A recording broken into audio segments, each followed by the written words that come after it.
who is a monk? And someone who's detached from the world or very much a part of the world and material world, I mean. And what is the role of a monk? Is there any description? Is there a AI generated answer to this, or a Wikipedia answer to this, or something, or does everybody have a separate definition? Right. But first of all, my sincere gratitude, Smita ji, for giving me this opportunity to be here as a part of your podcast. And I remember, I think we met at a wedding, and Yes. that's where you asked me to come over as a My guest. goodness. I remember very You well. remember? Okay. And I said, yeah. Yes, I've been waiting since then. When you asked me to come, I said, do you have any questions that you could ask to me? Absolutely. You said, we'll figure the questions out. I'm not going to ask you political questions. So. But no, such a joy, and Thank you. my sincere gratitude. Thank you. But in answer to that question, is there a standard definition of a monk? Who is a monk? Is a monk a part of the world, or is a monk withdrawn and aloof from the world? I think I would like to refer to the Gita here. And in the Gita, Arjun is not someone who's withdrawn. Correct. Arjun is very much a part of the world. Arjun is on the battlefield of Kurukshetra fighting a battle in as much as most of us are fighting battles every day. We are fighting battles within the body. There are battles going on which leads up to diseases. So much battle going on inside. The body is a battleground.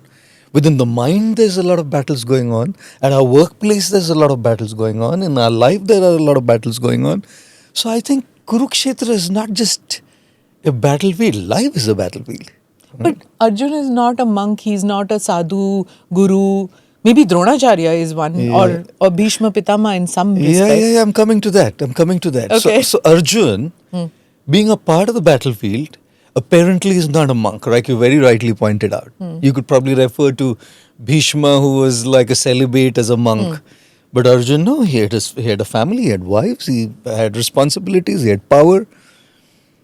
And right there on the battlefield, Krishna spoke to him the Bhagavad Gita, which was imparting to him what I refer to as the monk mindset.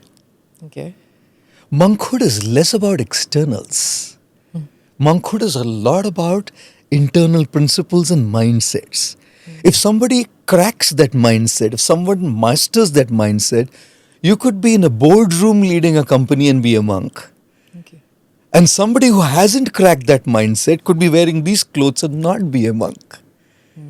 So the externals have very less to do with what a monk is. Yes, in the traditional stereotypical sense, we would say a monk is somebody who is left the world, who practices celibacy, who practices meditation, who lives in a monastery, who is very aloof, who is detached. These are the very stereotypical ideas of what we have as in terms of what a monk is. But to be honest, that's not what I think monkhood is about. Monkhood is really about the mindset. You can have somebody, as an example, so I don't want to take names, but like me, donning this saffron garb and be extremely attached to what I have.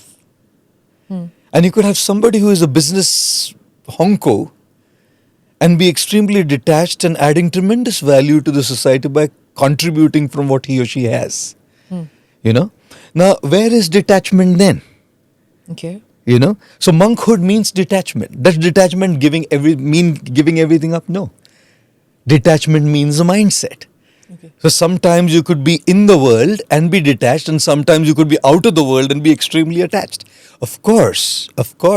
That's not to take away from people who live as monks.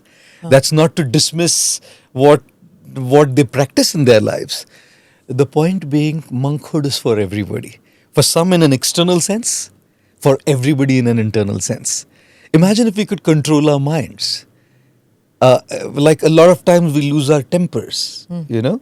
And when we lose our tempers, like they say, when the head is hot, the tongue starts working faster than the mind. So our words are unprocessed. They're raw. We end up saying things that we regret. We type a message and send a message which we regret. Imagine having the monk's mindset of holding back. Imagine having the monk's mindset of taking charge and saying, no, I won't allow my mind to rule at this point in time. I'll allow my power of discrimination, what's called as viveka, to take charge. So then how is monkhood just related to a monastery? No, it isn't. Viveka is the power of discrimination. Oh. Viveka is the power of discrimination that tells you the difference between good and bad. Okay. Right and wrong. So there's my mind and there's my intelligence, and my intelligence has one feature, which is vivek. Okay. One feature of the intelligence is to grasp, right? Understand, decode. But the other feature of the intelligence is to discriminate.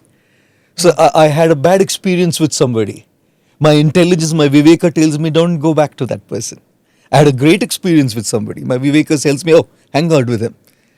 So my mind, when it's extremely angry, when it's very upset, wants to yell, wants to scream, wants to give back, wants to say things that are absolutely unpleasant and not done. In such a situation then, imagine having the monk mindset, which now refers to, or which now connects to the viveka than the mind. So in which case then the monk mindset is available to everybody. Yes, the life of a monk may or may not. Life of a monk will be available to very few people who may kind of leave the world and, stay in a monastery and live in a way that is not a part of the regular norms of society. But the monk mindset is for everybody, which is exactly why it's about the inside more than the outside. And yes, the outside also matters. Not that I'm not saying that, not dismissing that. But that's only for a select few people. And everybody who's watching this, I must say that each one of you can be a monk without having to leave home, without having to leave family, without having to leave your professions and careers, but mastering the mindset, which is a part of being a monk.